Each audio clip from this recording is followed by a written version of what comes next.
வணக்கம். சங்கம் வைத்து மொழி வளர்த்த தமிழராகிய நமக்கு இன்று தமிழ் மொழியை பேசுவதற்கு கூட இயலாத ஒரு சிக்கலான சூழல் ஏற்பட்டு கொண்டிருப்பதை கண்டு நான் மிகவும் வேதனை அடைகிறேன். தாய்மொழியான தமிழை பேசினால் அபராதம் விதிக்கும் பள்ளிகளும் தண்டனை கொடுக்கும் பள்ளிகளும் தமிழகத்தில் பல உள்ளன என்பதை இங்கிருக்கும் பலரும் அறிவீர்கள். அதுபோல தமிழ்மொழி மீதான தவறான எண்ணத்தை குழந்தைகள் மனதில் பசும் மருத்தாணி போல் பதியேற்றுகிறது.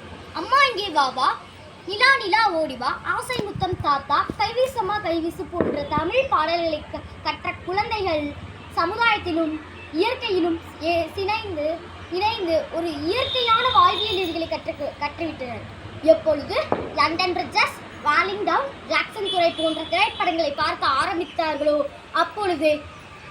அப்பொழுது சமுதாயத்தை விட்டும் இயற்கையை விட்டும் விலகி வெகு தூரம் செல்ல ஆரம்பித்து விட்டோம். இனிதாவது இயற்கையும் சமுதாயத்தையும் காப்போம். நன்றி.